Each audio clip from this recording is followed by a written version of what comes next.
Your learning objectives for mastering the general survey are to assess and describe the patient's general appearance, including level of consciousness, signs of distress, apparent state of health, and facial expression, to assess the height, weight, and build of the patient, and to measure the vital signs, including the blood pressure, heart rate, both radial and apical, respiratory rate, and temperature.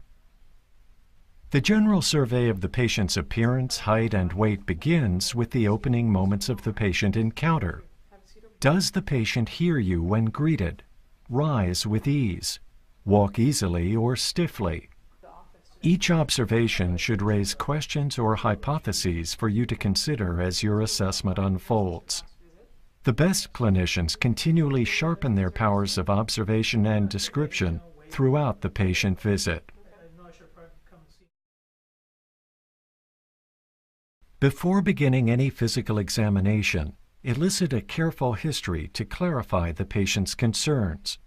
Common or concerning symptoms relating to the general survey and vital signs include pain, fatigue and weakness, fever, chills and night sweats, and changes in weight. Pain is one of the most common presenting symptoms in office practice. An estimated 76 million Americans report intermittent or persistent pain each year. The 7 features of pain, especially severity on a scale of 1 to 10, localizing symptoms, and the psychosocial history are essential to your physical examination, assessment, and a comprehensive management plan. Fatigue is a relatively nonspecific symptom with many causes. Because fatigue is a normal response to hard work, sustained stress, or grief, try to elicit its associated life circumstances. Fatigue unrelated to such situations requires further investigation into causes such as anemia, thyroid disorder, depression, cardiac ischemia, and several others. Weakness is different from fatigue. Weakness denotes a demonstrable loss of muscle power and bears careful investigation. Question the patient as to what areas of the body are involved and any associated sensory loss or other neurologic symptoms. Fever refers to an abnormal elevation in body temperature. Ask about fever if patients have an acute or chronic illness or especially infection. Recall the 7 important attributes of every symptom. These include location, that is, where is it and whether it radiates. Quality, can the patient describe what it is like? Quantity or severity, if there is pain, can the patient rate it on a scale of 1 to 10? Timing, when does it start, how long does it last, and how often does it occur? The setting in which the symptom occurs, that is, environmental factors, personal activities, emotional reactions, or other circumstances that contribute to the pain. Remitting or exacerbating factors. Is there anything that makes it better or worse? And associated manifestations. Has the patient noticed anything else that accompanies it? Become familiar with patterns of infectious diseases that may affect your patient. Inquire about travel, contact with sick persons, and unusual exposures. Also ask about the use of any medications which may cause fever. To determine any changes in weight in the patient, you might ask, how is your weight compared to a year ago? Why do you think your weight has changed? What would you like to weigh? If weight gain or loss appears to be a problem, ask about the amount of change, its timing, the setting in which it occurred, and any associated symptoms. Weight gain can reflect caloric intake or accumulation of body fluids. By eliciting the patient's concerns before the examination, you prepare for an examination that is focused, efficient, and productive. With the patient's health history in mind, and after good hand hygiene, you are ready for the general survey. Through study and repetition, the examination will flow more smoothly, and your technique will become more proficient. Typically, the physical examination begins with the general survey of the patient. This includes apparent state of health based on observations throughout your encounter, level of consciousness, is the patient awake, alert, and responsive to you and others, signs of distress, does the patient show evidence of cardiac or respiratory difficulties, pain, anxiety, or depression. Check for changes in skin color and any obvious lesions. Look for scars, plaques, or nevi. Consider whether the patient's personal hygiene and grooming seem appropriate to his or her lifestyle, age, occupation, and stage of life. Keep in mind that these norms vary widely. But evaluate if the patient's clothing is appropriate to the setting and for the weather. For example, are the shoes run down with cutouts or holes leading to painful feet? Note the patient's hair, fingernails, and use of cosmetics, if any. They may be clues to the patient's personality, mood, and self-regard. Observe the patient's facial expression at rest, during conversation, and during the physical examination. Watch for eye contact and evaluate if it is natural, sustained, or unblinking. Or is the gaze averted quickly? Is the affect flat, suggesting depression? Odors, such as the fruity odor of diabetes or the scent of alcohol, can be important diagnostic clues. However, never assume that alcohol is the sole or even the most important cause of changes in mental status or neurologic findings. Does the patient walk smoothly, with comfort, self-confidence, and balance? Note the patient's preferred posture and whether the patient is restless or quiet. How often does the patient change position? Is there any apparent involuntary motor activity, or are any limbs immobile?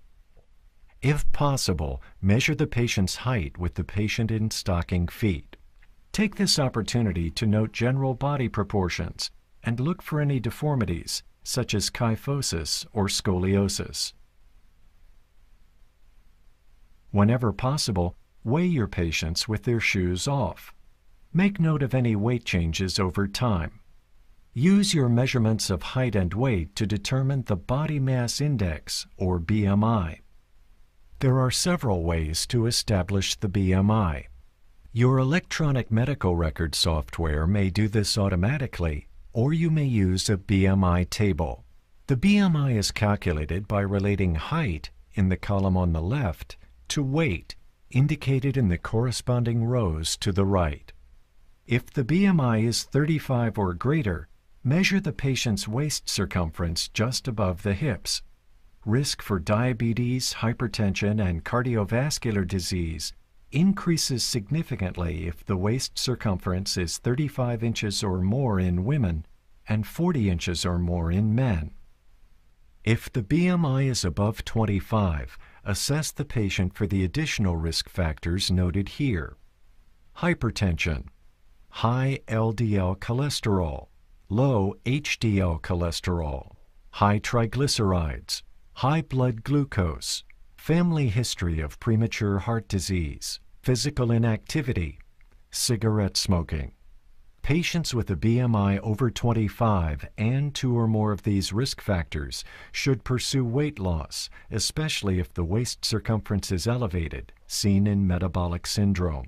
Additionally, you should assess dietary intake by taking a diet history and assessing the patient's eating patterns.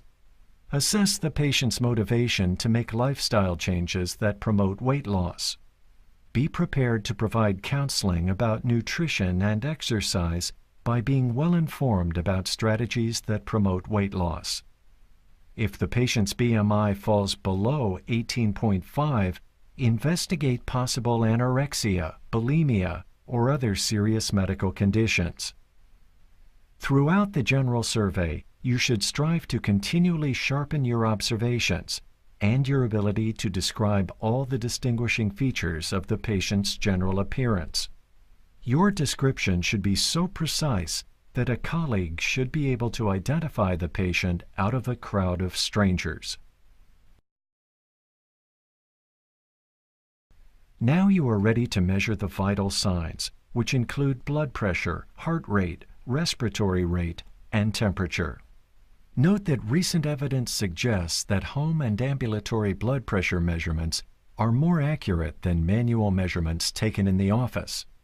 These studies propose that automated office blood pressure devices that take and average the results of 5 or more readings help eliminate observer error and minimize white coat hypertension caused by patient anxiety.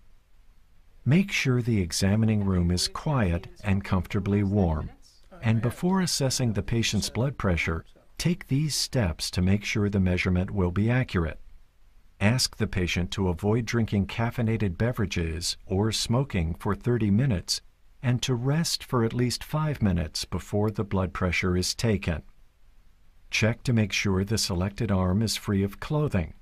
There should be no arteriovenous fistulas for dialysis, scarring from prior brachial artery cut-downs, or signs of lymphedema.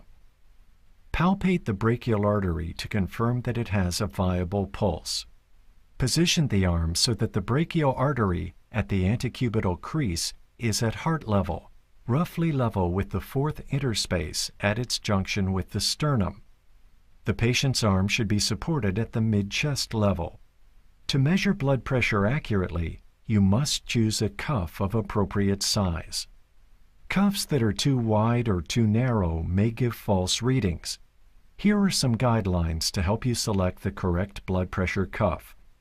The width of the inflatable bladder of the cuff should be about 40% of upper arm circumference, which is about 12 to 14 centimeters in the average adult. The length of the inflatable bladder should be about 80% of upper arm circumference, which is almost long enough to encircle the arm. All blood pressure devices, whether aneroid, electronic, or hybrid, should be routinely calibrated for accuracy using international protocols. To accurately measure the blood pressure, center the inflatable bladder over the brachial artery with the arm at heart level. The lower border of the cuff should be about 2.5 centimeters above the antecubital crease. Secure the cuff snugly and position the patient's arm so that it is slightly flexed at the elbow. When using an aneroid instrument, hold the dial so that it faces you directly. To determine how high to raise the cuff pressure, first estimate the systolic pressure by palpation. As you feel the radial artery with the fingers of one hand, rapidly inflate the cuff until the radial pulse disappears. Read this pressure on the manometer and add 30 millimeters of mercury to it. Using this target for subsequent inflations prevents discomfort from unnecessarily high cuff pressures. It also avoids the occasional error caused by an auscultatory gap, a silent interval that may be present between the systolic and the diastolic pressures. Deflate the cuff promptly and wait 15 to 30 seconds. Now place the bell of a stethoscope lightly over the brachial artery, taking care to make an air seal with its full rim. Because the sounds to be heard, that is, the Korotkov sounds, are relatively low in pitch, they are generally heard better with the bell. Inflate the cuff rapidly again to the level just determined, and then deflate it slowly at a rate of about 2 to 3 millimeters of mercury per second. Note the level at which you hear the sounds of at least 2 consecutive beats. This is the systolic pressure. Continue to lower the pressure slowly until the sounds become muffled and then disappear. To confirm the disappearance of sounds, listen as the pressure falls another 10 to 20 millimeters. The disappearance point, usually only a few millimeters of mercury below the muffling point, provides the best estimate of true diastolic pressure in adults. Read both the systolic and the diastolic levels to the nearest 2 millimeters of mercury. Wait 2 or more minutes and repeat the entire sequence. Average your readings. If the first 2 readings differ by more than 5 millimeters of mercury, take additional readings.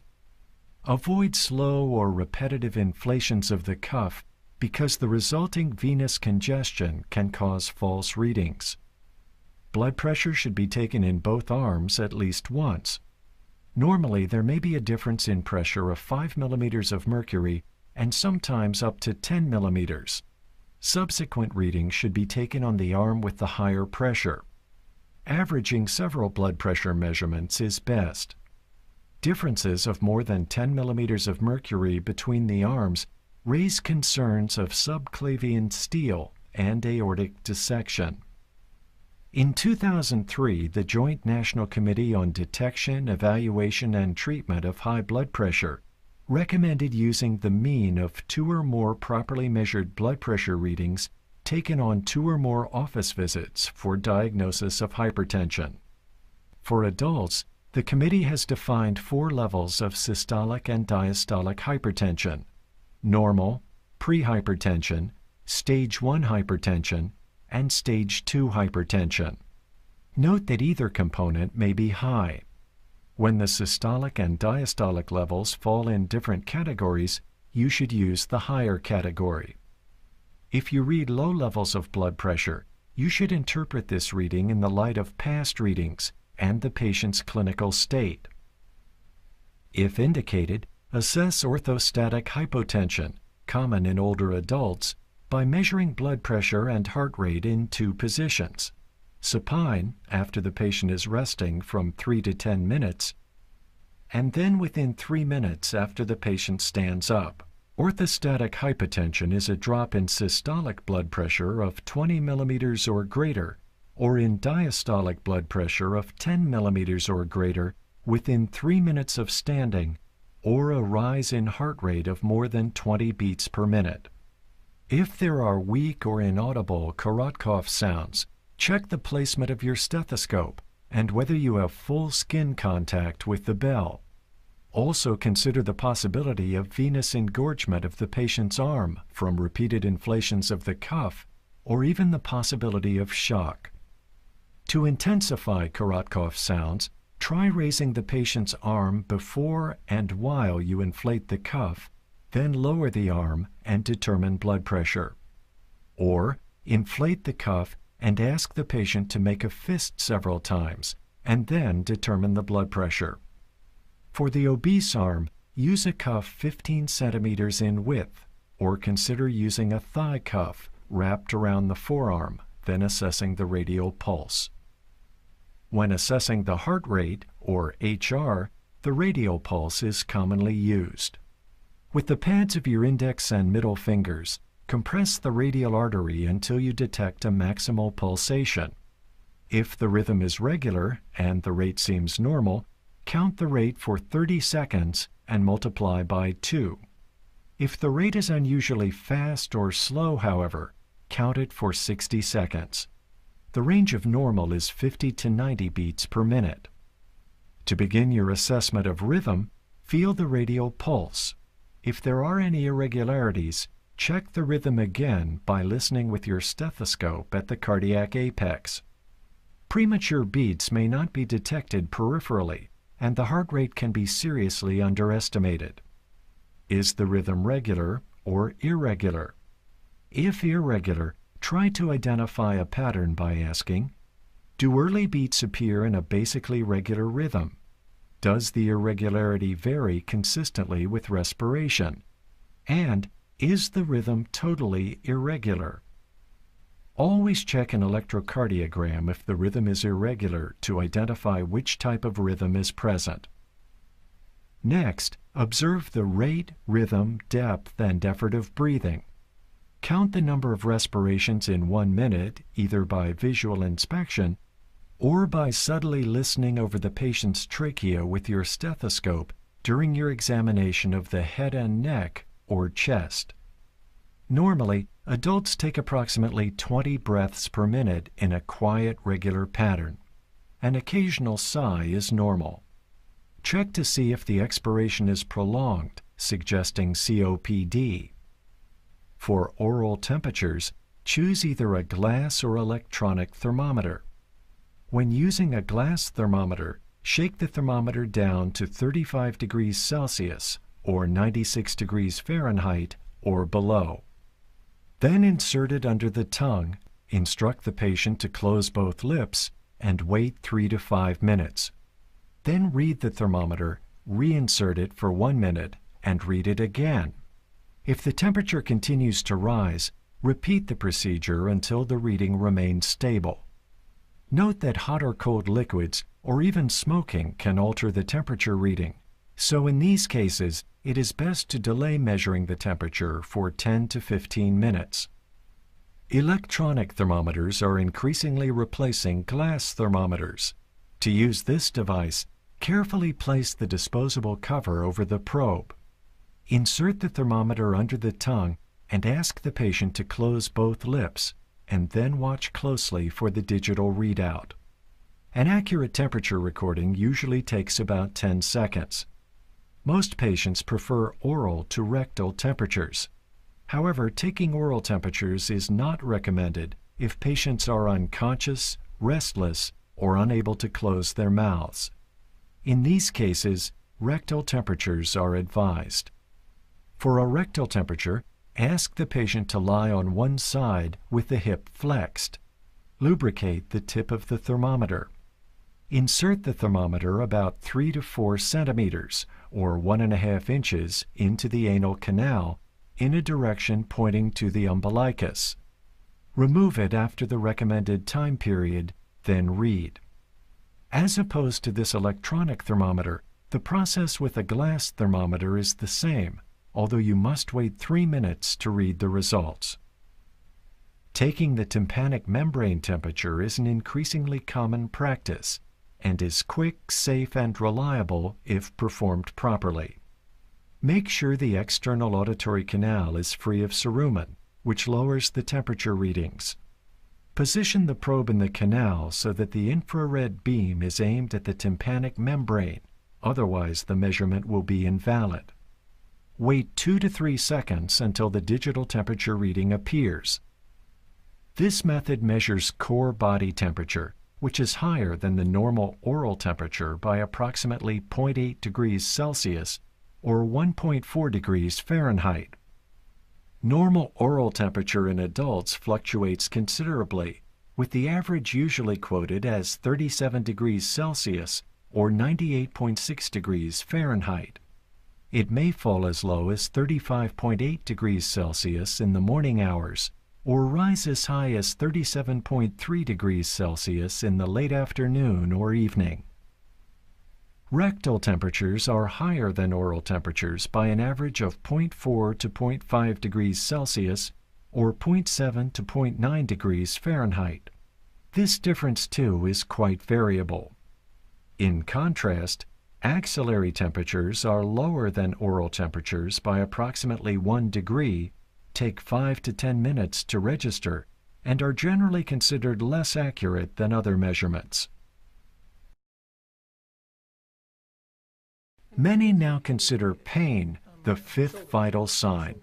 Adopt a comprehensive approach to understanding any pain the patient may report, listening carefully to the patient's description of the many features of pain and its contributing factors.